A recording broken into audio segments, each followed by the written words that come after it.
ಶ್ರೀಗುರುಭ್ಯೋ ನಮಃ ಪರಮಗುರುಭ್ಯೋ ನಮಃ ಶ್ರೀಮದಾನಂದತೀರ್ಥಭಗವತ್ಪಾದಾಚಾರ್ಯಗುರುಭ್ಯೋ ನಮಃ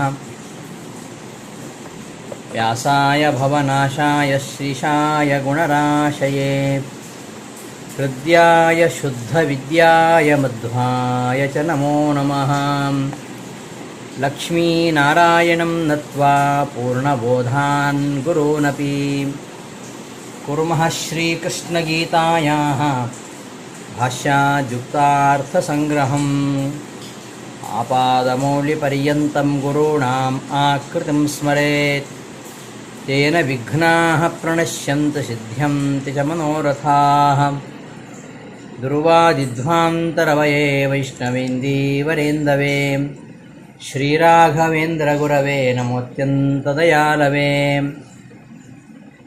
ತಪಸ್ವಾಧ್ಯಾಯ ಶುಶ್ರೂಷಾ ಕೃಷ್ಣಪೂಜಾರತಂ ಮುನಿಂ ವಿಶ್ವೇಶಮಿಷ್ಟದಂ ವಂದೇ ಪರಿವ್ರಾಟ್ ಚಕ್ರವರ್ತಿನಂ. ಶ್ರೀ ಗುರುಭ್ಯೋ ನಮಃ. ಆತ್ಮೀಯರೇ, ಗೀತಾವೃತ್ತಿ ಪಾಠಕ್ಕೆ ಸುಸ್ವಾಗತ. ಭಕ್ತನಾದವ ಹೇಗಿರಬೇಕು, ಯಾವ ರೀತಿಯಲ್ಲಿ ಪರಮಾತ್ಮನ ಅನುಗ್ರಹಕ್ಕೆ ಪಾತ್ರನಾಗಲಿಕ್ಕೆ ಸಾಧ್ಯ, ಪರಮಾತ್ಮನ ಅನುಗ್ರಹ ಆಗಬೇಕಾದರೆ ಏನು ಸಾಧನಗಳು, ಆ ವಿಚಾರವನ್ನು ಹೇಳಲಿಕ್ಕೆ ಹೊರಟು ಪರಮಾತ್ಮನ ಭಕ್ತನಾದವ ಹೇಗಿರಬೇಕು ಅದನ್ನು ಹೇಳಲಿಕ್ಕೆ ಹೊರಟಿದ್ದಾನೆ. ಅದ್ವೇಷ್ಟ ಸರ್ವಭೂತಾನಾಂ ಮೈತ್ರಕರುಣ ಏವ ಚ ನಿರ್ಮಮೋ ನಿರಹಂಕಾರ ಸಮದುಃಖ ಸುಖಕ್ಷಮಿ. ನನಗೆ ಪ್ರೀತಿಪಾತ್ರನಾಗಿರತಕ್ಕಂತಹ ಭಕ್ತ ಯಾರು, ಅವನಲ್ಲಿ ಇರಬೇಕಾಗಿರತಕ್ಕಂಥ ಅರ್ಹತೆ ಏನು, ಅದನ್ನು ಕೃಷ್ಣ ಮುಂದಿನ ಶ್ಲೋಕಗಳಲ್ಲಿ ಹೇಳ್ತಾ ಇದ್ದಾನೆ. ನಿರ್ಮಮಃ, ನಿರ್ಮಮ ಅಂದರೆ ಇದು ನನ್ನದು ಎಂಬ ಸ್ವಾತಂತ್ರ್ಯ ಬುದ್ಧಿ ಇಲ್ಲದವ, ಎಲ್ಲ ಇದು ನನ್ನದು ಎಂಬ ಸ್ವಾತಂತ್ರ್ಯ ಬುದ್ಧಿಯನ್ನು ಬಿಟ್ಟವ, ಅವನು ಏನು ನನಗೆ ಪ್ರೀತಿ ಪಾತ್ರನಾಗ್ತಾನೆ.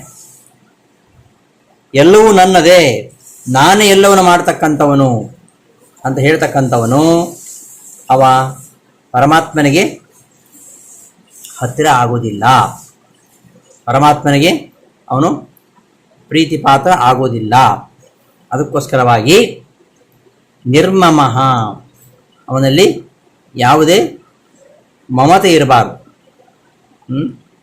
ನಿರ್ಮಮಃ ನಿರಹಂಕಾರ ಅಂತ ಎರಡಿದೆ ಅಲ್ಲಿ.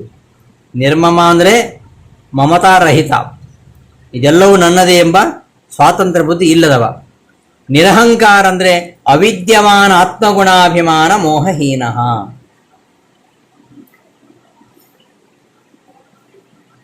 ತನ್ನದಲ್ಲದ ಗುಣವನ್ನು ತನ್ನದು ಅಂತ ಅದರಲ್ಲಿ ಅಭಿಮಾನ ಪಡತಕ್ಕಂಥವನು. ಅಂತಹ ಅಭಿಮಾನ, ಅಂತಹ ಮೋಹ ಇರಬಾರದು ಅಂತ. ತನ್ನದಲ್ಲದು, ತನ್ನಲ್ಲಿ ಇಲ್ಲದ ಗುಣಗಳ ಬಗೆಗೆ ಅಭಿಮಾನ ಅಥವಾ ಮೋಹ ಇದು ಇಲ್ಲದವ. ಅಂದರೆ ನಾವು ನಮ್ಮ ಇತಿಮಿತಿಗಳನ್ನು ಅರ್ಥ ಮಾಡ್ಕೊಳ್ಬೇಕು. ಅದನ್ನು ಅರಿತುಕೊಳ್ಳದೆ ನಾವು ಭಾರಿ ಅಂತ ಭಾವಿಸ್ತೇವೆ, ನಮ್ಮಲ್ಲಿ ಇಲ್ಲದನ್ನೆಲ್ಲ ನಾವು ಆರೋಪಿಸ್ಕೊಳ್ತೇವೆ. ಅದಕ್ಕೆ ಸರಿಯಾದ ಸ್ಥಾನಮಾನಗಳು ಗೌರವ ಸಿಗದೇ ಇದ್ದಾಗ ನಮಗೆ ಬೇಸರ ಆಗುತ್ತೆ. ನಾವು ಏನು ಅಂತ ನಾವು ಅರ್ಥ ಮಾಡ್ಕೊಳ್ಬೇಕು. ಆಗ ನಮಗೆ ಯಾವ ಅಸಮಾಧಾನ ಇರುವುದಿಲ್ಲ. ನನ್ನ ಲಿಮಿಟೇಷನ್, ನನ್ನ ಇತಿಮಿತಿಗಳು, ಅದನ್ನು ಸರಿಯಾಗಿ ಅರಿತುಕೊಂಡವ ಅವ ಏನು ನಿರಹಂಕಾರ. ಯಾವುದು ನನ್ನದಲ್ಲೋ ಅದನ್ನು ನನ್ನದು ಅಂತ ತಿಳ್ಕೊಳ್ಬಾರದು. ನನ್ನಲ್ಲಿ ಇಲ್ಲದ ಗುಣವನ್ನು ನನ್ನಲ್ಲಿ ಇದೆ ಅಂತ ಆರೋಪಿಸಿಕೊಳ್ಳೋದು, ಇದು ನಿರಹಂಕಾರ. ಅವಿದ್ಯಮಾನ ಆತ್ಮಗುಣಾಭಿಮಾನ ಮೋಹಹೀನ. ಇನ್ನು ಸಮದುಃಖ ಸುಖ. ಹೇತಯ ದುಃಖ ಸಮಂ ವೈಷಯಿಕ ಸುಖಂ ಯಸ್ಯ ಸಹ ಸಮದುಃಖ ಸುಖ. ದುಃಖವೂ ಸುಖವೂ ಎರಡು ಸಮ ಆಗೋದು ಹೇಗ್ರಿ? ಹೇಯತಯ ದುಃಖ ಹೇಗೋ ಹಾಗೆ ಸುಖವೂ ಕೂಡ ಹೇಯತಯ, ಅದು ತಿಳ್ಕೊಳ್ಬೇಕು. ವೈಷಯಿಕ ಸುಖ ಅದು ದುಃಖದಂತೆ, ದುಃಖವು ಹೇಗೆ ತ್ಯಾಜ್ಯವೋ ಸುಖವೂ ಕೂಡ ಹಾಗೆ ತ್ಯಾಜ್ಯವಾಗಿರುವಂಥದ್ದು. ಸುಖ ದುಃಖಗಳನ್ನು ಸಮಾನವಾಗಿ ಕಾಣುವಂಥದ್ದು. ದುಃಖವು ಹೇಗೆ ತ್ಯಾಜ್ಯವೋ ಹಾಗೆ ವಿಷಯ ಸುಖವೂ ಕೂಡ ತ್ಯಾಜ್ಯಾಯ ಅಂತ ಯಾವನು ಅರಿತುಕೊಳ್ತಾನೋ ಅವನು ಸಮ ದುಃಖ ಸುಖ, ಅವನು ನನಗೆ ಅತ್ಯಂತ ಪ್ರೀತಿ ಪಾತ್ರನಾಗ್ತಾನೆ. ಸಮ ದುಃಖ ಸುಖ, ಸುಖ ದುಃಖ ಎರಡೂ ಮನುಷ್ಯನ ಜೀವನದಲ್ಲಿ ಎಲ್ಲರಿಗೂ ಬರ್ತವೆ. ಸುಖಸ್ಯಾನಂತರಂ ದುಃಖಂ ದುಃಖಸ್ಯಾನಂತರಂ ಸುಖಂ ಚಕ್ರವತ್ ಪರಿವರ್ತಂತೆ ದುಃಖಾನಿ ಚ ಸುಖಾನಿ ಚ ಅನ್ನೊಂದು ಸುಭಾಷಿತ. ಜೀವನದಲ್ಲಿ ಬರತಕ್ಕಂತಹ ಸುಖ ದುಃಖಗಳ ಕಡೆಗೆ ಲಕ್ಷ್ಯ ಕೊಡದೆ ತನ್ನ ಸಾಧನೆ ತಾನು ಮಾಡ್ತಾ ಇರಬೇಕು. ಇದನ್ನೇ ಭಾಗವತ 7ನೇ ಸ್ಕಂದದಲ್ಲಿ ನಿರೂಪಣೆ ಮಾಡ್ತಾರೆ.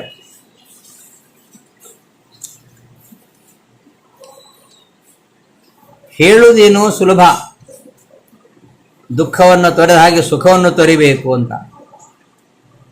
ಸುಖ ದುಃಖಗಳನ್ನು ಸಮಾನವಾಗಿ ಕಾಣೋದು ಕಷ್ಟ ಇದೆ. ಹಾಗೆ ಹೇಳುವುದೇನು ಸುಲಭ, ವ್ಯವಹಾರದಲ್ಲಿ ತರೋದು ಬಹಳ ಕಷ್ಟ ಇದೆ. ಯಾಕೆಂದರೆ ಇವತ್ತಿನ ಬಾಹ್ಯ ಆಕರ್ಷಣೆಗಳು ಇವತ್ತು ವಿದ್ಯಾವಂತರನ್ನು ಕೂಡ ಆಕರ್ಷಿಸ್ತಾ ಇವೆ. ಪಾಶ್ಚಾತ್ಯರ ಈ ಸಂಸ್ಕೃತಿಯ ಪ್ರಭಾವ ಅದು ಹೆಚ್ಚಿದಂತೆ ನಮ್ಮ ಭಾರತೀಯರು ಆ ಸಂಸ್ಕೃತಿಯ ಕಡೆಗೆ ವಾಲ್ತಾ ಇದ್ದಾರೆ.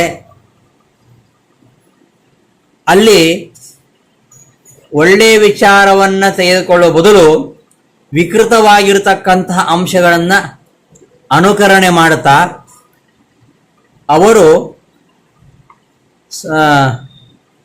ಮಾರ್ಗಭ್ರಷ್ಟರಾಗ್ತಾ ಇದ್ದಾರೆ. ಎಲ್ಲ ಕಡೆಯೂ ಕೂಡ ವಿದ್ವಾಂಸರು ಸಹ ತಮ್ಮ ಪಾಂಡಿತ್ಯವನ್ನು ಸ್ವಾಧ್ಯಾಯ ಪ್ರವಚನ ಎಂಬ ಭಾವನೆಯಿಂದ ಮಾಡ್ತಾ ಇಲ್ಲ. ಅವರು ಕೂಡ ಹಣ ಸಿಗಬೇಕು, ನನಗೆ ಕೀರ್ತಿ ಬರಬೇಕು, ನಾನು ಒಳ್ಳೆ ಪಂಡಿತ ಅಂತ ಅನಿಸ್ಕೊಳ್ಬೇಕು, ಬಹಳ ಹಣ ಗಳಿಸಬೇಕು ಅಂತ ಅವರೂ ಸಹ ಈ ಒಂದು ಹಣ ಮತ್ತು ಕೀರ್ತಿಯ ಕಾಮನೆಯಿಂದ ತಮ್ಮ ಪಾಂಡಿತ್ಯವನ್ನು ಪ್ರದರ್ಶನ ಮಾಡಲಿಕ್ಕೆ ಉಪಯೋಗಿಸ್ತಾ ಇದ್ದಾರೆ. ಹೀಗೆ ಇದನ್ನು ನೋಡ್ತಾ ಇದ್ವಿ ನಾವು. ಇವೆಲ್ಲ ಆಕರ್ಷಣೆ. ಇವುಗಳ ಮಧ್ಯದಲ್ಲಿ ಈ ತಪಸ್ಸು, ಸದಾಚಾರ, ವಿದ್ವತ್ತು ಇವುಗಳಿಗೆಲ್ಲ ಏನು ಬೆಲೆ ಇಲ್ಲ ಅಂತಾಗಿದೆ. ಇವೆಲ್ಲ ಮುಳುಗಿ ಹೋಗ್ತಾ ಇವೆ. ಇಂತಹ ಒಂದು ಗ್ರಾಮ್ಯ ಆಕರ್ಷಣೆ, ಇದನ್ನೇ ಅಲ್ಲಿ ಪ್ರಹ್ಲಾದರಾಜರು ಗ್ರಾಮ್ಯ ಈಹ ಅಂತ ಹೇಳ್ತಾರೆ. ಈ ಗ್ರಾಮ್ಯ ಈಹ ಇವುಗಳ ಆಕರ್ಷಣೆಗೆ ಒಳಗಾಗಿ ಇವತ್ತು ಜನ ಈ ಅಂತಾರಾಷ್ಟ್ರೀಯ ಖ್ಯಾತಿಯ ಆಶೆಗೆ ಬಲಿ ಬಿದ್ದು ನಮ್ಮ ಸನಾತನ ಧರ್ಮವನ್ನು, ಭಾಗವತ ಧರ್ಮಗಳನ್ನು ಮೂಲೆ ಗುಂಪು ಮಾಡ್ತಾ ಇದ್ದಾರೆ. ಇದನ್ನೇ ವಿಷ್ಣು ತೀರ್ಥರು ಬಹಳ ಸುಂದರವಾಗಿ ನಿರೂಪಿಸಿದ್ದಾರೆ ಭಾಗವತ ಸಾರೋದ್ಧಾರದಲ್ಲಿ. ಆದರೆ ಇಂತಹ ಗ್ರಾಮ್ಯವಾಗಿರತಕ್ಕಂತಹ ಭೌತಿಕ ಸುಖಗಳು ಇವುಗಳನ್ನು ತೊರೆಯದೆ ಸಾಧನೆ ಮಾಡಲಿಕ್ಕೆ ಸಾಧ್ಯ ಇಲ್ಲ. ಈ ಭೌತಿಕ ಸುಖಗಳನ್ನು ತೊರೆಯದೆ ಸಾಧಕನಿಗೆ ಗತ್ಯಂತರ ಇಲ್ಲ ಎಂಬುದಾಗಿ ವಿಷ್ಣು ತೀರ್ಥರು ನಿರೂಪಣೆ ಮಾಡ್ತಾರೆ. ಈ ಒಂದು ಸಂಶಯ ಬರ್ತದೆ ನಮಗೆ, ಅಲ್ಲ ದುಃಖವನ್ನೇನೋ ನಮಗೆ ಅನಿಷ್ಟ ಅಂತ ತ್ಯಾಗ ಮಾಡೋಣ, ಸುಖವನ್ನೇ ಯಾಕೆ ತ್ಯಾಗ ಮಾಡಬೇಕು?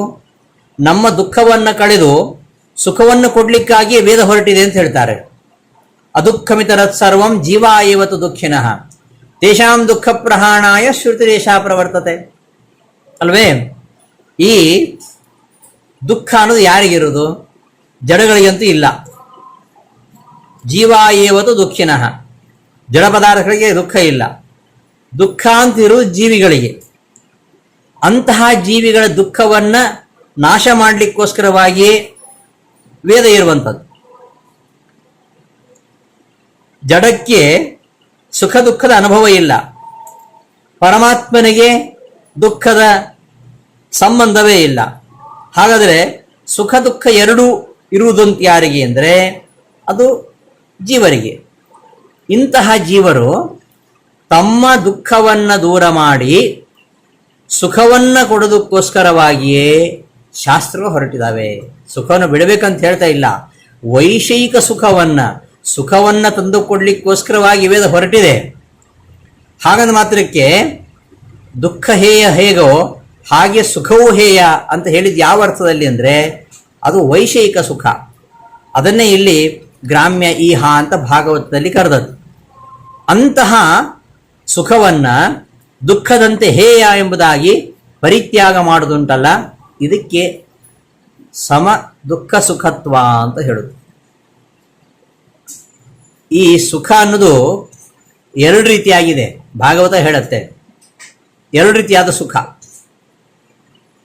ಹೇಗೆ ಅಂದರೆ ಈ ಒಂದು ವೈಷಯಿಕ ಸುಖ, ಮತ್ತೊಂದು ಆಧ್ಯಾತ್ಮಿಕ ಸುಖ. ವೈಷಯಿಕ ಸುಖ ಅಂದರೆ ವಿಷಯ ಪದಾರ್ಥಗಳಿಂದ ನಮಗೆ ಉಂಟಾಗತಕ್ಕಂಥ ಸುಖ. ಇದು ಆರಂಭದಲ್ಲಿ ನಮಗೆ ಸುಖ ಅಂತ ಅನಿಸಿದ್ರು ಕೊನೆಯಲ್ಲಿ ಇದು ದುಃಖದಲ್ಲಿ ಪರ್ಯವಸಾನವಾಗುತ್ತೆ.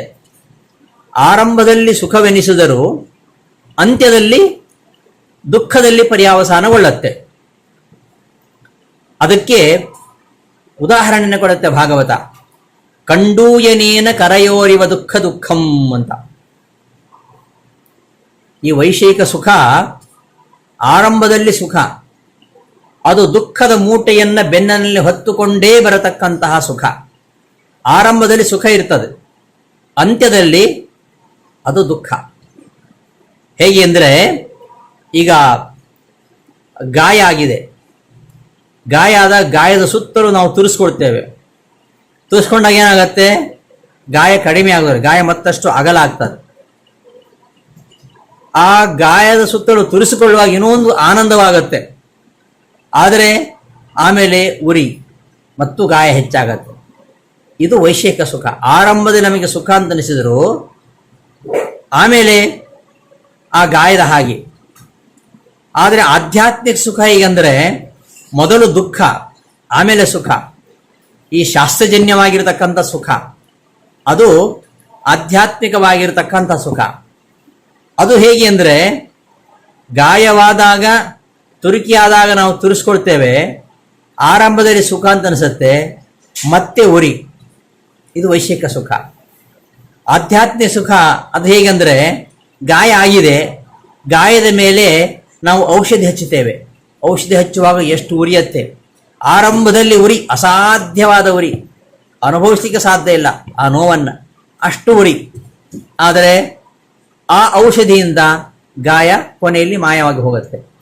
ಆರಂಭದಲ್ಲಿ ಉರಿ ಇದ್ದರೂ ಕೊನೆಯಲ್ಲಿ ಸುಖ. ಗಾಯ ತೋರಿಸುವಾಗ ಆರಂಭದಲ್ಲಿ ಸುಖವಿದ್ದರೂ ಕೊನೆಯಲ್ಲಿ ದುಃಖ. ಹೀಗೆ ವೈಷಯಿಕ ಸುಖ, ಆಧ್ಯಾತ್ಮಿಕ ಸುಖ ಇವುಗಳ ಮಧ್ಯದಲ್ಲಿರತಕ್ಕಂತಹ ವ್ಯತ್ಯಾಸ ಅಂದರೆ ಇದು. ವೈಷಯಿಕ ಸುಖ ನಮಗೆ ಮಾತ್ರೆ ಇದ್ದ ಹಾಗೆ, ಮಾತ್ರೆ ತೆಗೆದುಕೊಳ್ತೇವೆ, ಪೇನ್ ಕಿಲ್ಲರ್ ಮಾತ್ರೆ ತೆಗೆದುಕೊಳ್ತೇವೆ, ಒಮ್ಮೆ ನೋವು ಕಡಿಮೆ ಆಗ್ತದೆ, ಆಗ ಆ ದುಃಖ ಮಾಯ ಆಗತ್ತೆ. ನೋವು ಕಡಿಮೆ ಆಯಿತು ಅಂತ ನಾವು ತುಂಬ ಆರಾಮ ಆಗ್ತೇವೆ.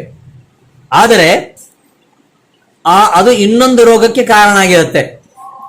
ನೋವು ನಿವಾರಕ ಮಾತ್ರೆ ಸೇವನೆ ಮಾಡಿದಾಗ ನಮಗೆ ತಾತ್ಕಾಲಿಕವಾಗಿ ನೋವು ಕಡಿಮೆ ಆದರೂ ಕೂಡ ಅಂತಹ ನೋವು ನಿವಾರಕ ಮಾತ್ರೆಗಳನ್ನು ತುಂಬ ತಗೊಳ್ತಾ ಇರೋದ್ರಿಂದ ಏನಾಗತ್ತೆ, ಇನ್ನೊಂದು ರೋಗಕ್ಕೆ ದಾರಿ ಮಾಡಿಕೊಟ್ಟು ಅದು ದುಃಖಜನಕವೇ ಆಗತ್ತೆ. ಹೀಗೆ ನೋವು ನಿವಾರಕ ಮಾತ್ರೆಯ ಹಾಗೆ ಈ ವೈಷಯಿಕ ಸುಖ. ಆದರೆ ಆಧ್ಯಾತ್ಮಿಕ ಸುಖ ಹಾಗಲ್ಲ, ಅದು ಚಿಕಿತ್ಸಕನ ಔಷಧಿಯ ಹಾಗೆ ಮೊದಲು ವೇದನೆಯನ್ನು ಉಂಟು ಮಾಡಿದರೂ ಕೊನೆಗೆ ಅದು ರೋಗವನ್ನು ಪೂರ್ತಿ ನಾಶ ಮಾಡಿ ಶಾಶ್ವತವಾಗಿರತಕ್ಕಂತಹ ಸುಖವನ್ನು ಕೊಡ್ತದೆ. ಇದನ್ನು ಅರ್ಥ ಮಾಡಿಕೊಳ್ಬೇಕು.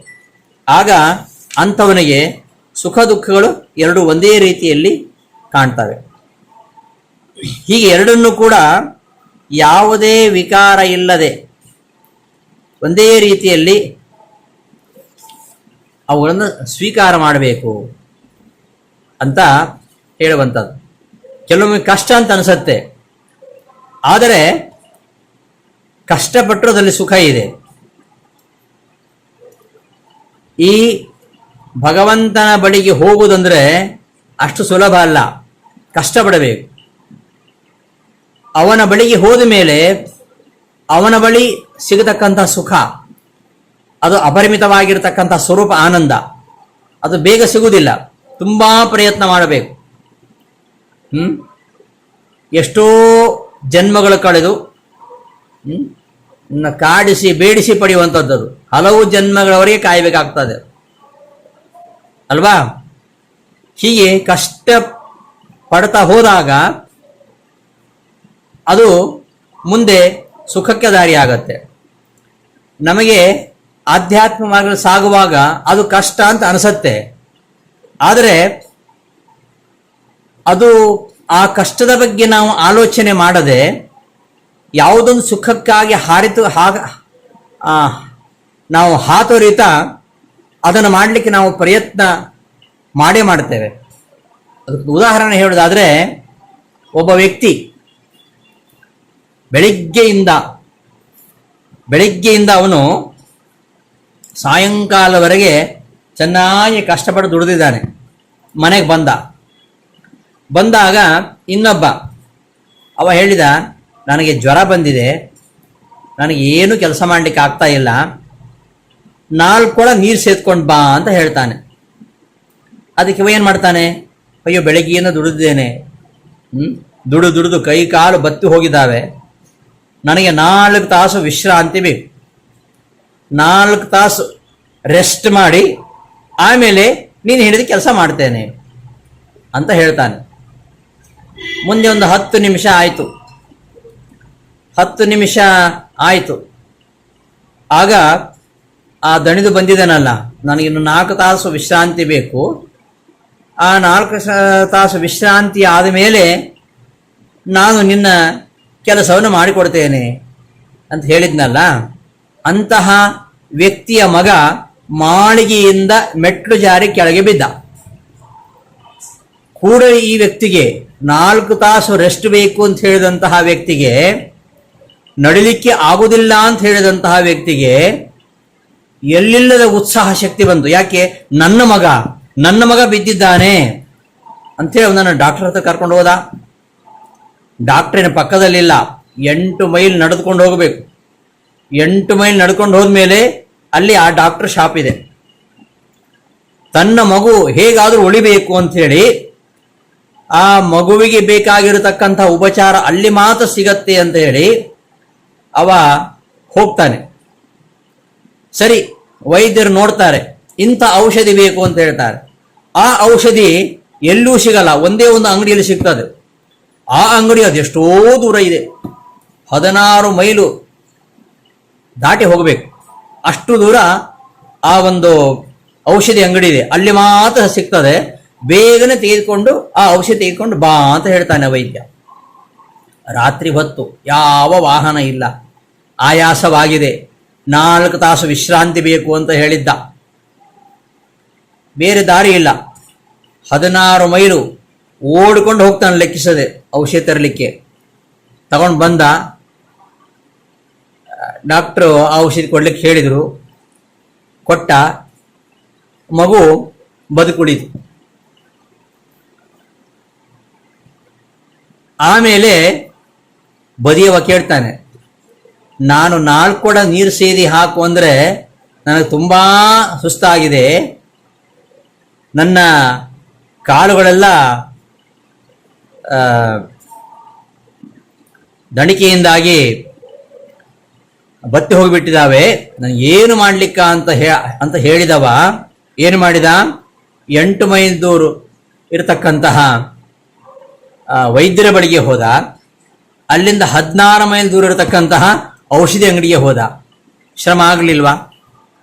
ಕೇಳ್ತಾನೆ ಅವನು, 4 ಕೊಡ ನೀರು ಹಾಕು ಅಂತ ಹೇಳೋದಕ್ಕೆ ಸಾಧ್ಯ ಇಲ್ಲ ಅಂತ ಹೇಳಿದವ 16 ಮೈಲು ಓಡಿಕೊಂಡು ಹೋದಿಯಲ್ಲ ನೀನು ಅಂದಾಗ ಅವ ಹೇಳ್ತಾನೆ, ನನ್ನ ಮಗನ ಮೇಲಿನ ಪ್ರೀತಿ ಉಂಟಲ್ಲ, ಆ ಪ್ರೀತಿಯಿಂದಾಗಿ ನಾನೇನು ಲೆಕ್ಕಿಸಲಿಲ್ಲ, ನಿನ್ನ ಮೇಲೆ ನನಗೆ ಪ್ರೀತಿ ಇಲ್ಲ, ಆದ್ರಿಂದ ನೀನು ಹೇಳುವ ಅಲ್ಪ ಕೆಲಸ ನನಗೆ ಶ್ರಮದಾಯಕ ಅಂತ ಆಯಿತು, ನನ್ನ ಮಗನ ಮೇಲೆ ಪ್ರೀತಿ ಇದ್ದರಿಂದ ನನಗೇನು ಶ್ರಮ ಅನಿಸಲಿಲ್ಲ. ಹೀಗೆ ನಮಗೆ ವೈಷಯಿಕ ಸುಖ ಬಿಡುವುದು ಕಷ್ಟಕರ, ಶ್ರಮದಾಯಕ ಅಂತ ಅನಿಸುತ್ತೆ ಅಲ್ವಾ?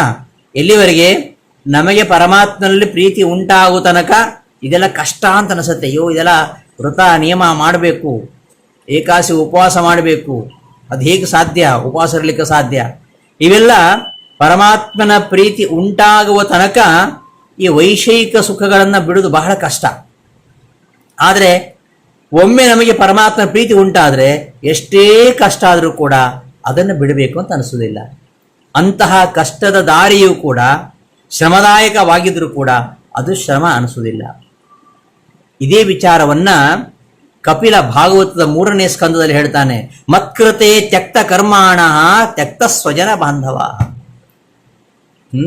ಕಪಿಲ ಹೇಳ್ತಾನೆ, ನನಗೋಸ್ಕರವಾಗಿ ಯಾರು ಕರ್ಮವನ್ನು ತ್ಯಾಗ ಮಾಡಿದ್ದಾರೋ ಅವರು ತ್ಯಕ್ತ ಸ್ವಜನ ಬಾಂಧವಾಹ ತ್ಯಕ್ತ ಕರ್ಮಾಣ, ನನಗೋಸ್ಕರವಾಗಿ ಯಾರು ಬಂಧುಗಳನ್ನು ತೋರಿದಿದ್ದಾರೋ, ಯಾರು ಈ ಸಂಸಾರವನ್ನು ತೋರಿದಿದ್ದಾರೋ, ಯಾರು ಕಷ್ಟ ಕಾರಂಬಾರಣ್ಯಗಳನ್ನ ಲೆಕ್ಕಿಸಿಲ್ಲವೋ ಅಂಥವರು ನನಗೆ ತುಂಬ ಪ್ರೀತಿ ಪಾತ್ರರಾಗ್ತಾರೆ. ಹೀಗೆ ಈ ವೈಷಯಿಕ ಸುಖಗಳನ್ನು ಬಿಡಲಿಕ್ಕೆ ಕಷ್ಟ ಆಗತ್ತೆ. ಆದರೆ ಭಗವಂತ ಬೇಕು ಅಂತ ಅನಿಸಿದಂಥವನಿಗೆ ಯಾವ ಕೂಡ ಕಷ್ಟಗಳು ಅನಿಸೋದಿಲ್ಲ. ಅದಕ್ಕೋಸ್ಕರ ಭಾಗವತದಲ್ಲಿ ಮದರ್ಥೇಚ ಪರಿತ್ಯಾಗ ಭೋಗಸ್ಯ ಚ ಸುಖಸ್ಯ ಚ. ಕೃಷ್ಣ ಹೇಳ್ತಾನೆ ಉದ್ಧವನಿಗೆ, ನನಗೋಸ್ಕರವಾಗಿ ಯಾರು ಭೋಗವನ್ನು ತ್ಯಾಗ ಮಾಡ್ತಾರೆ, ಯಾರು ಸುಖವನ್ನು ತ್ಯಾಗ ಮಾಡ್ತಾರೆ, ಅವರು ನನಗೆ ಅತ್ಯಂತ ಇಷ್ಟ ಆಗ್ತಾರೆ. ಇದನ್ನ ಪರಮಾತ್ಮನಿಗೋಸ್ಕರವಾಗಿ ಸುಖ ದುಃಖಗಳನ್ನು ಎರಡನ್ನೂ ಕೂಡ ಲೆಕ್ಕಿಸದೆ ಅವೆರಡನ್ನೂ ಸಮನಾಗಿ ಅವನು ಭಾವಿಸ್ತಾನೋ, ಅಂತಹ ದ್ವಂದ್ವ ಸಮ ಯಾರಿದ್ದಾನೋ ಅವ ನನಗೆ ಅತ್ಯಂತ ಪ್ರೀತಿ ಪಾತ್ರನಾಗ್ತಾನೆ ಎಂಬುದಾಗಿ ಕೃಷ್ಣ ಉದ್ಧವನಿಗೆ ಹೇಳ್ತಾನೆ. ಹಾಗಾಗಿ ಈ ದ್ವಂದ್ವ ಸಮತ್ವ, ಸುಖ ದುಃಖವನ್ನು ಸಮಾನವಾಗಿ ಕಾಣುವಂಥದ್ದುಂಟಲ್ಲ, ಅದು ಪರಮಾತ್ಮನ ಅನುಗ್ರಹ ಪ್ರಾಪ್ತಿಗೆ ಕಾರಣ ಆಗುತ್ತೆ. ಅದನ್ನೇ ಕೃಷ್ಣ ಹೇಳ್ತಾ ಇದ್ದಾನೆ, ಸಮದುಃಖ ಸುಖ, ಸುಖ ದುಃಖ ಎರಡನ್ನು ಸಮಾನವಾಗಿ ಸ್ವೀಕಾರ ಮಾಡಬೇಕು.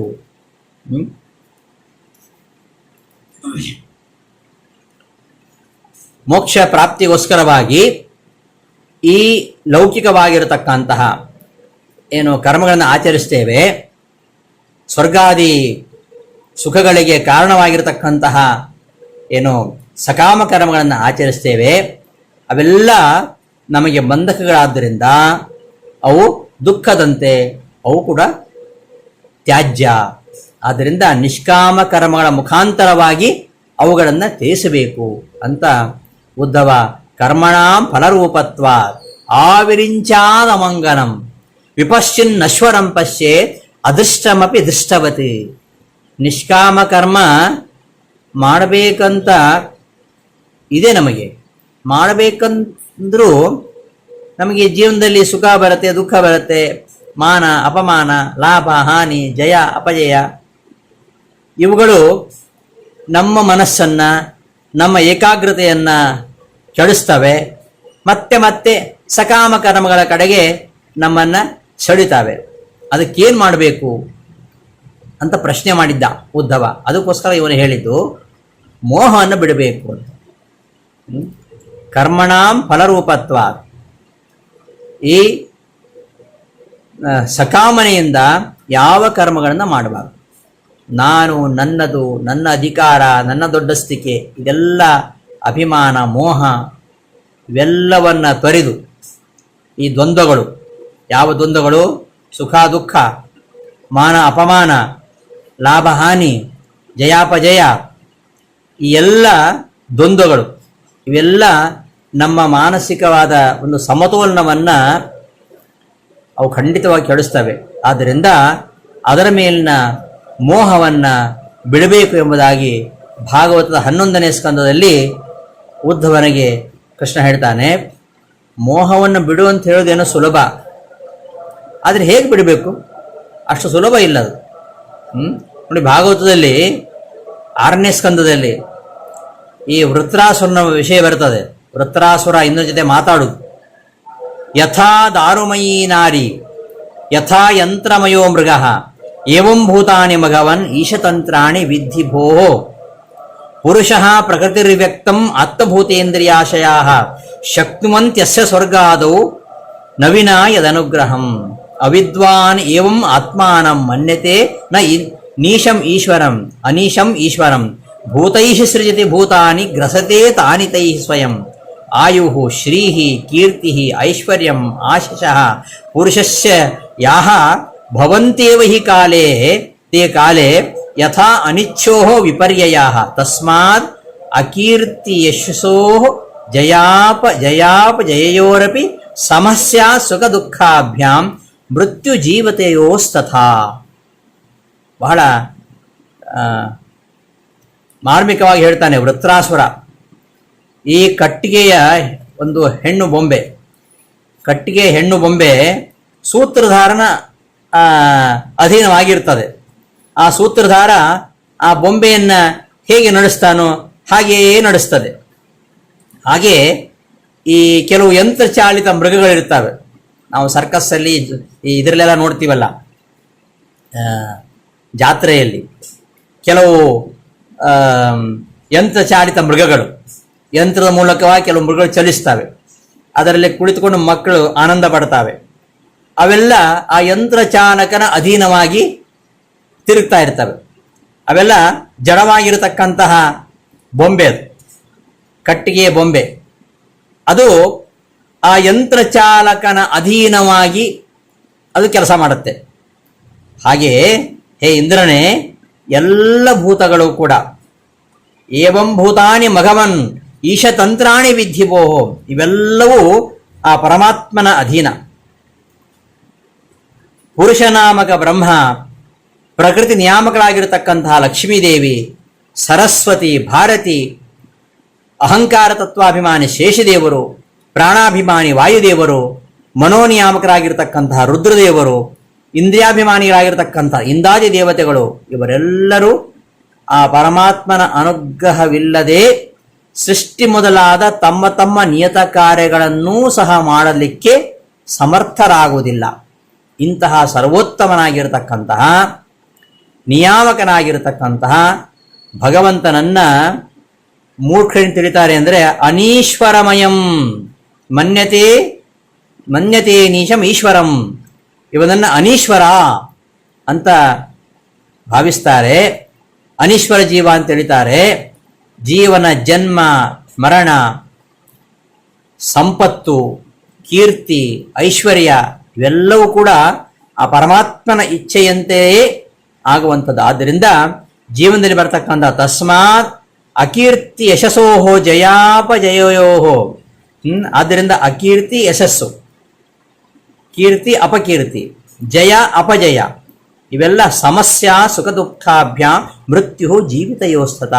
ಇವೆಲ್ಲ ಮಾನವೇ ಇರಲಿ ಅಪಮಾನವೇ ಇರಲಿ, ಜಯವೇ ಇರಲಿ ಪರಾಜಯವೇ ಇರಲಿ, ಸುಖವೇ ಇರಲಿ ದುಃಖವೇ ಇರಲಿ, ಜೀವನವೇ ಇರಲಿ ಮರಣವೇ ಇರಲಿ, ಅವೆಲ್ಲವೂ ಅವನ ಇಚ್ಛೆಯಿಂದಲೇ ಅಂತ ತಿಳ್ಕೊಂಡು ಸುಖವೇ ಬರಲಿ ದುಃಖವೇ ಬರಲಿ ಪರಮಾತ್ಮ ನಮಗೆ ನಮ್ಮ ಗುಣಕರ್ಮಾನುಸಾರವಾಗಿ ನಾವೇನು ಜನ್ಮಾಂತರಗಳನ್ನು ಮಾಡಿರ್ತೇವೆ ಆ ಕರ್ಮಾನುಸಾರವಾಗಿ ನಮಗೆ ಒಳಿತನ್ನು ಕೊಡ್ತಾನೆ, ಕೆಟ್ಟದನ್ನು ಕೊಡ್ತಾನೆ.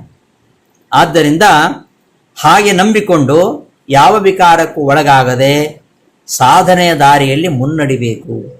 ಈ ರೀತಿಯಲ್ಲಿ ಯಾವನಿದ್ದಾನೋ ಅವನು ಸಮದುಃಖ ಸುಖ.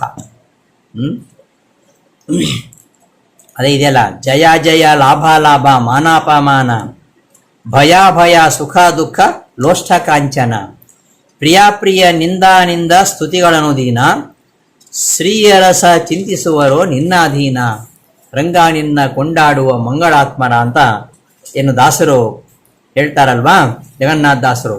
ಹಾಗೆ ಇವೆಲ್ಲವನ್ನ ಸಮಸ್ಥಿತಿಯಿಂದ ಎಲ್ಲವನ್ನು ಎದುರಿಸಬೇಕು ಅಂತ. ಏನು ಕೊಟ್ಟರೂ ಕೊಡೋ ಶ್ರೀನಿವಾಸನೇ, ನಿನ್ನ ಅಧೀನದವನ ಅಯ್ಯ, ಎಂದೆಂದು ಸುಖ ದುಃಖ ಮಾನಾದಿಗಳಿಗೆ ಪ್ರಭು ನೀನು. ಮನದಲ್ಲಿ ಹರಿಯ ಚಿಂತನೆ ಉಳ್ಳ ನರನಿಗೆ ಮನೆಯಾದರೇನು ವನವೇನು ಸತತ ದುರ್ಜನರ ಸಂಘದಳು ಇರಲೇನು. ಏನು ಮಾಡುವ ಕರ್ಮ ನೀನೇ ಮಾಡಿಪೆ, ಎಂಬ ಜ್ಞಾನವೇ ನನಗೆ ಜಿತವಾಗಿ ಇರಲಿ, ಮತ್ತೇನು ನಾನೊಲ್ಲೆ ನಿನ್ನಾಣೆ ಎಂಬುದಾಗಿ ಹೇಳ್ತಾರೆ. ನಿನ್ನ ಚಿತ್ತ ಎನ್ನ ಭಾಗ್ಯ ಇನ್ನೊಬ್ಬರೆನಗಿಲ್ಲ, ಮನ್ನಣೆ ಅಮನ್ನಣೆ ನಿನ್ನದೋ ಸರ್ವೇಶನೆ. ಬೆನ್ನು ಕೊಟ್ಟೆನು ನಿನಗೆ ಎನ್ನ ಏನನ್ನ ಮಾಡೋ, ಕಣ್ಣಿಲಿ ಕಂಡಷ್ಟು ನನ್ನ ಕೇಳೋಣ. ನಿನ್ನ ಬಣ್ಣಿಸಿ ನಾನು ಘನ್ನ ಬೇಡುವುದಿಲ್ಲ, ಎನ್ನದೆಂಬೋ ಅಹಂಕಾರವನ್ನು ಬಿಡಿಸುದೇವ. ಎನ್ನ ಸಂಕಲ್ಪವೆಲ್ಲ ನಿನ್ನ ಅಧೀನವಯ್ಯ, ನಿನ್ನ ಸಂಕಲ್ಪಕ್ಕಿನ್ನೂ ಚಿನ್ನ ಭಿನ್ನಗಳಿಲ್ಲ. ನಿನ್ನಿಚ್ಛೆ ನೀ ಪ್ರೇರಕ, ನಿನ್ನದೋ ಎನ್ನ ಭಾರ. ಇನ್ನು ಮುನ್ನೆಂದೆಂದು ಇನ್ನಿದ ಸಿದ್ಧವಯ್ಯ, ಇನ್ನೊಂದು ನಾನರಿಯೇ ಎನ್ನೊಡೆಯನೇ ಕೇಳೋ. ಮನವಚನ ಕಾಯದಿ ಇನ್ನೊಂದು ಹಾರೈಸೆ, ಭಿನ್ನಹ ಮಾಡಿದೆನೋ ನಿನ್ನ ನಿಲ್ಲಿಸಿಕೊಂಡು. ಚಿನ್ಮಯ ಮೂರ್ತಿ ಗೋಪಾಲ ವಿಠಲ, ನಿನ್ನ ಬೇಡುವಿನಲ್ಲದೆ ಅನ್ನರಿಗೆ ಅಲ್ಪರಿಯೇ. ಹೀಗೆ ದಾಸರು ಕೂಡ ಅನೇಕ ಇಂತಹ ಮಾತುಗಳನ್ನು, ಇಂತಹ ಸಂತೈಸುವ ಮಾತುಗಳನ್ನು, ಸುಖ ದುಃಖಗಳು ಬಂದಾಗ ಭಕ್ತನನ್ನು ಸಂತೈಸ್ತಕ್ಕಂತಹ ಮಾತುಗಳು, ಅವರ ಮನಸ್ಸಿನಲ್ಲಿ ಧೈರ್ಯವನ್ನು ತುಂಬತಕ್ಕಂತಹ ಎಷ್ಟು ದಾಸರ ಮಾತುಗಳು ನಮಗೆ ಸಿಗ್ತವೆ. ಏನೇ ಕಷ್ಟ ಇರಲಿ, ಸುಖ ಇರಲಿ, ಲಾಭಗಳಿರಲಿ, ಸೌಭಾಗ್ಯ ದೌರ್ಭಾಗ್ಯವಿರಲಿ, ಅದೆಲ್ಲವೂ ಕೂಡ ನಿನ್ನ ಅಧೀನ. ನರಕವಾಗಲಿ ಮೇಣು ಸ್ವರ್ಗವಾಗಲಿ, ಪರಿಪರಿ ಭಂಗ ಸುಖತರವಾಗಲಿ, ಇಹ ಪರದೊಳಗೆ ನೀನೇ ಇತ್ತದ್ದಲ್ಲದೆ ಬೇರೆ ಕರೆದು ಉಪಾಯ ತೋರಬಲ್ಲವರಾರು. ಬರಿದ ಭ್ರಮೆ ಅಲ್ಲದೆ ಸಿದ್ಧ ಸಾಧನವಲ್ಲ, ಸಿರಿದೇವಿ ಆದರೂ ನಿನ್ನ ಅಪೇಕ್ಷುವಳಯ್ಯ. ನರರ ಪಾಡು ಇನ್ನೇನು ಯಾತಕ್ಕೆ ಭೀತಿ ಲೇಷ ಥರವಲ್ಲ ತೃಣವೊಂದಲ್ಲ ಆಡಿಸುವ ಸರ್ವ ಸ್ವಾತಂತ್ರ್ಯ ಹರಿ ವಿಜಯ ವಿಠಲಯ್ಯ. ದೊರೆ ನೀನು ಇರಲಿಕ್ಕೆ ಆರಾರು ಹಿರಿಯರು. ಈ ರೀತಿಯಲ್ಲಿ ಜೀವನದಲ್ಲಿ ಕಷ್ಟವಿರಲಿ ಸುಖವಿರಲಿ, ಅವೆರಡಕ್ಕೂ ಕೂಡ ಯಾವುದೇ ವಿಕಾರವನ್ನು ಹೊಂದದೆ ಅವುಗಳನ್ನು ಸಮನಾಗಿ ಸ್ವೀಕರಿಸಬೇಕು ಅಂತ ಹೇಳುದು. ಹುಟ್ಟು ಸಾವುಗಳಿಗೆ ನಿರ್ಮಾಣ ಗೈಸಿದಾಗ ಅಷ್ಟ ಸಂಕಲ್ಪಗಳು ನಿನ್ನಿಂದ ಸಿದ್ಧ ಇವಯ್ಯ. ಶಿಷ್ಟ ಜನರ ಪ್ರಿಯ ವಿಜಯ ವಿಠಲಯ್ಯ, ಮುಟ್ಟಿ ನೆನೆಸಿದವರ ಮನಸ್ಸಿನಂತೆ ಮಾಳ್ಪ. ಹೀಗೆಲ್ಲ ಸಾಕಷ್ಟು ಭಕ್ತನಾಗಬೇಕಾದ್ರೆ ಹೇಗಿರಬೇಕು ಎಂಬುದನ್ನು ಹರಿದಾಸರು ಅನೇಕ ತಮ್ಮ ಕೀರ್ತನೆಗಳಲ್ಲಿ ಸುಳಾದಿಗಳಲ್ಲಿ ನಿರೂಪಿಸ್ತಾರೆ. ಅಂತಹ ಇದಕ್ಕೆ ಸಮದುಃಖ ಸುಖತ್ವ. ಆ ರೀತಿಯಲ್ಲಿ ಯಾರಿರ್ತಾನೋ ಅವನು ಪರಮಾತ್ಮನಿಗೆ ಅತ್ಯಂತ ಪ್ರೀತಿಪಾತ್ರನಾಗ್ತಾನೆ. ಅದನ್ನೇ ಸಮೇ ಭಕ್ತ ಪ್ರಿಯ ಮದ್ಭಕ್ತ ಸಚಮೇ ಪ್ರಿಯ, ಅಂಥವನು ನನಗೆ ಪ್ರೀತಿಪಾತ್ರನಾಗ್ತಾನೆ ಎಂಬುದನ್ನು ಕೃಷ್ಣ ಇಲ್ಲಿ ಹೇಳ್ತಾ ಇದ್ದಾನೆ. ಸಮದುಃಖ ಸುಖ.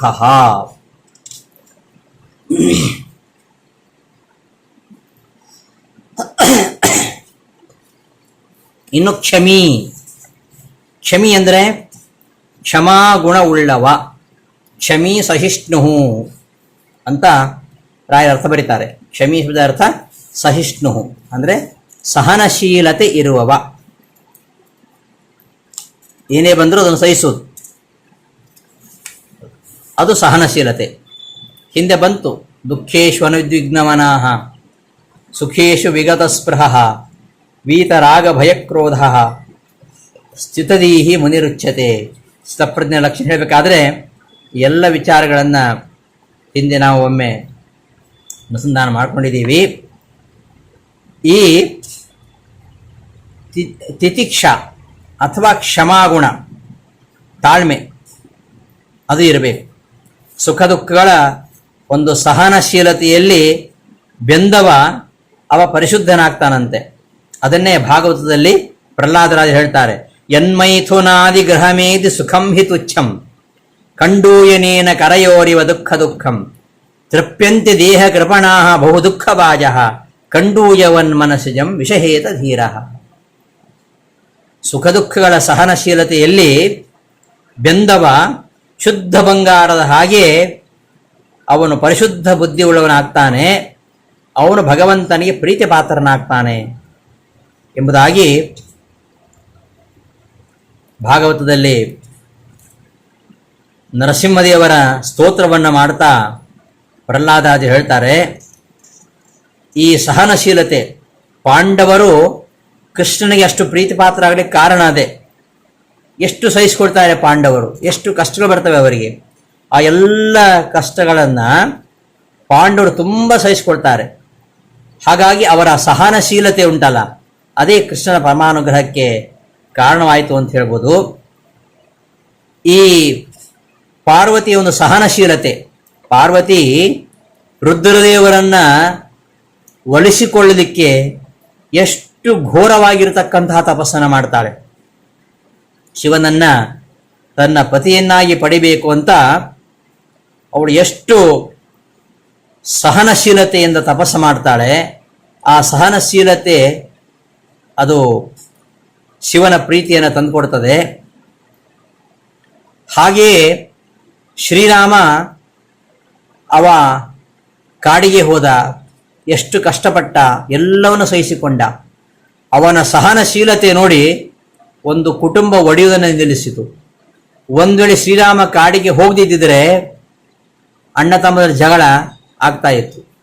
ಇದು ಬೇಡವೇ ಬೇಡ, ಈ ರಾಜ್ಯವೇ ಬೇಡ ಅಂತ ಶ್ರೀರಾಮ ಕಾಡಿಗೆ ಹೋದ. ಅದು ರಾಮನ ಸಹನಶೀಲತೆ, ಅದು ಆ ಕುಟುಂಬವನ್ನು ಒಡೆಯುವುದನ್ನು ನಿಲ್ಲಿಸಿತು. ದ್ರೌಪದಿಯ ಸಹನಶೀಲತೆ, ಆ ದ್ರೌಪದಿಗೆ ಅವಮಾನವಾದರೂ ಕೂಡ ಅವಳು ಯಾವತ್ತೂ ಅದನ್ನು ತಾಳ್ಮೆಯಿಂದ ಸಹಿಸಿಕೊಂಡ್ಳು. ತನ್ನ ಧರ್ಮ ಎಷ್ಟು ಉನ್ನತವಾಗಿರುವಂಥದ್ದು, ತನ್ನ ಪಾತಿವೃತ್ಯ ಧರ್ಮ ಎಷ್ಟು ಉನ್ನತವಾಗಿರುವುದನ್ನು ತೋರಿಸಿಕೊಟ್ಲು. ಹಾಗೆಯೇ ಶಿಬಿಚಕ್ರವರ್ತಿಯ ಕಥೆಯನ್ನು ಕೇಳಿದ್ದೇವೆ ನಾವು. ಶಿಬಿಚಕ್ರವರ್ತಿ ಅವನ ಒಂದು ತ್ಯಾಗವನ್ನು ಪರೀಕ್ಷೆ ಮಾಡಬೇಕು ಅಂತ ಇಂದ್ರ ಮತ್ತೆ ಯಮಧರ್ಮ ಗಿಡುಗ ಪಾರಿವಾಳಗಳ ವೇಷವನ್ನು ರೂಪವನ್ನು ತೊಟ್ಟುಕೊಂಡು ಬಂದು ಪರೀಕ್ಷೆ ಮಾಡ್ತಾರೆ. ಶಿಬಿ ಅವ ಮಾಡಿದಂತಹ ದಾನ ಆ ಗಿಡುಗಕ್ಕೋಸ್ಕರವಾಗಿ ತನ್ನ ಬಳಿಗೆ ಶರಣಾಗತನಾಗಿ ಬಂದಿರತಕ್ಕಂತಹ ಪಾರಿವಾಳವನ್ನು ರಕ್ಷಣೆ ಮಾಡಲಿಕ್ಕೋಸ್ಕರವಾಗಿ, ಪಾರಿವಾಳದ ರಕ್ಷಣೆ ಆಗಿರಬೇಕು, ಆ ಗಿಡುಗಕ್ಕೆ ಸಿಗತಕ್ಕಂತಹ ಆಹಾರವನ್ನು ತಪ್ಪಿಸಬಾರದು, ಅದಕ್ಕೋಸ್ಕರವಾಗಿ ತನ್ನ ಶರೀರದ ಮಾಂಸವನ್ನು ಕಿತ್ತಿ ಕೊಡ್ತಾನೆ. ಯಾಕೆ ಕೊಡ್ತಾನೆ ಅಂತ ಕೇಳಿದರೆ ಅವನು ಹೇಳುದು, ಕೊಡಬೇಕು ಅಂತ ಕೊಡ್ತೇನೆ, ಕೀರ್ತಿಗೋಸ್ಕರ ಅಲ್ಲ. ಕರ್ಣ ಕವಚ ಕುಂಡಲ ಕೊಟ್ಟದ್ದು ಕೀರ್ತಿಗೋಸ್ಕರವಾಗಿ, ಆ ಚಂದ್ರಾಕ ನನ್ನ ಹೆಸರಿರಬೇಕು ಅಂತ. ಆದರೆ ಶಿಬಿ ಚಕ್ರವರ್ತಿ ತ್ಯಾಗ ಮಾಡಬೇಕಾದ್ರೆ ಅವ ಹೇಳ್ತಾನೆ, ನಾನು ತ್ಯಾಗ ಮಾಡಬೇಕು ಅಂತ ಮಾಡ್ತಾ ಇದ್ದೇನೆ, ನನ್ನ ಕರ್ತವ್ಯ ಅಂತ ಮಾಡ್ತಾ ಇದ್ದೇನೆ ಅಂತ ಹೇಳ್ತಾನೆ. ಆ ಒಂದು ಶಿಬಿ ಏನು ದಾನ ಮಾಡಿದ್ದಾನೆ, ಅದರ ಹಿಂದೆ ಇರತಕ್ಕಂಥ ಒಂದು ಸಹನಶೀಲತೆ, ಇವೆಲ್ಲ ಅಸಂಖ್ಯವಾಗಿರ್ತಕ್ಕಂಥ ಉದಾಹರಣೆಗಳು ನಮಗೆ ರಾಮಾಯಣ ಮಹಾಭಾರತಗಳಲ್ಲಿ ಪುರಾಣ ಸಿಗ್ತವೆ. ಇಂತಹ ಸಹನಶೀಲತೆಯ ಪರೀಕ್ಷೆಯನ್ನು ಹೆಜ್ಜೆ ಹೆಜ್ಜೆಗೂ ಮಾಡ್ತಾನೆ ಪರಮಾತ್ಮ. ಏಕಾದಶಿ ಉಪವಾಸ ಇರ್ಬೋದು, ಚಾತುರ್ಮಾಸ್ಯ ವ್ರತ ಇರ್ಬೋದು. ಚಾತುರ್ಮಾಸ್ಯದಲ್ಲಿ ಕಷ್ಟ ಕೊಟ್ಟು ನೋಡ್ತಾನೆ, ಅಯ್ಯೋ ಆಗಲ್ಲಪ್ಪ ಈ ವ್ರತ ಬಿಟ್ಟುಬಿಡೋಣ ಅಂತ ಅನಿಸ್ಬೇಕು ನಮಗೆ, ಅಂಥ ಕಷ್ಟ ಕೊಡ್ತಾನೆ. ಹೆಜ್ಜೆ ಹೆಜ್ಜೆಗೂ ಇಂಥ ಕಷ್ಟಗಳು. ಏಕಾದಶಿ ಉಪವಾಸ, ಚಾತುರ್ಮಾಸ್ಯ ವ್ರತ, ಕಾರ್ತಿಕ ಮಾಸ ಸ್ನಾನ, ಮಾಘ ಮಾಸ ಚಳಿ ತಣ್ಣೀರ ಸ್ನಾನ, ಏನೇನೋ ವ್ರತಗಳು. ಇವೆಲ್ಲ ಸಹನಶೀಲತೆ ಇದ್ದರೆ ಮಾತ್ರ ಮಾಡಲಿಕ್ಕಾಗತ್ತೆ. ಸಹನಶೀಲತೆ ಇದ್ದಾಗ, ಮನಸ್ಸಿನ ಸ್ಥೈರ್ಯ ಇದ್ದಾಗ ಮಾತ್ರ ನಮ್ಮ ಮನಸ್ಸು ಎಷ್ಟು ಸ್ಥಿರವಾಗಿದೆ ಎಂಬುದನ್ನು ಪರೀಕ್ಷೆ ಮಾಡಲಿಕ್ಕೆ ಇರತಕ್ಕಂಥವಳು. ಸಹನಶೀಲತೆ ಇಲ್ಲ ಅಂತಾದರೆ ಅವನ್ಯಾವತ್ತೂ ಧಾರ್ಮಿಕನಾಗಲಿಕ್ಕೆ ಸಾಧ್ಯ ಇಲ್ಲ. ದಾಸನಾಗುವೆನೆಂದು ಆಶಯ ಮಾಡಲು ಕ್ಲೇಶವ ಬಡಿಸುವ, ಭಾಸವ ಮಾಡಿಸುವ, ನಾಶನ ಮಾಡಿಸುವ ಸಕಲ ಐಶ್ವರ್ಯವ ಗ್ರಾಸವಾಸಕ್ಕೆ ತರಳಿ ಸಾನು ಪರರಿಂದ ದ್ವೇಷವ ಮಾಡಿಸುವ, ಮಾನಿಸರ ಕೈಯಿಂದ ಮೋಸವಾದ ಭವಪಾಶದಲ್ಲಿ ಬಿಗಿವ, ಬೀಸಿ ಬೀಸಾಟುವ, ಕಾಸಿನವನ ಮಾಡಿ ಲೇಸು ಜ್ಯೋತಿಷ ನಾಮ ವಿಜಯ ವಿಠಲನ ದಾಸನಾಗುವವನಿಗೆ ಕ್ಲೇಶ ಬಡಿಸದೆ ಒಲಿಯನು ಅಂತ ಕಷ್ಟ ಕೊಡ್ತಾನೆ. ಎಷ್ಟು ಕಷ್ಟ ಬಂದರೂ ಕೂಡ ವಿಜಯದಾಸರು ಎಷ್ಟು ಕಷ್ಟಪಡ್ತಾರೆ, ಎಂತಹ ಕಷ್ಟಪಟ್ಟರೂ ಕೂಡ ಅವರು ಪರಮಾತ್ಮನನ್ನು ಬಿಡಲಿಲ್ಲ ಅವರು.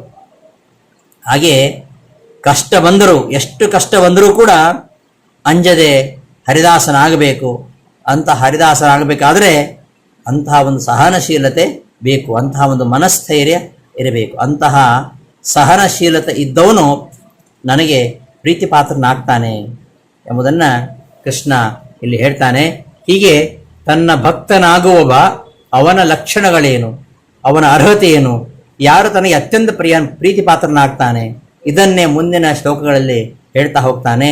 ಇನ್ನು ಮುಂದಿನ ವಿಚಾರಗಳನ್ನು ಮುಂದಿನ ಪಾಠದಲ್ಲಿ ನೋಡೋಣ ಅಂತ ಹೇಳ್ತಾ ಇವತ್ತಿನ ಈ ಒಂದು ಪಾಠವನ್ನು ಸಮಾಪ್ತಿಗೊಳಿಸ್ತೇನೆ. ಶ್ರೀಕೃಷ್ಣ ಅರ್ಪಣಮಸ್ತು. ಧನ್ಯವಾದಗಳು.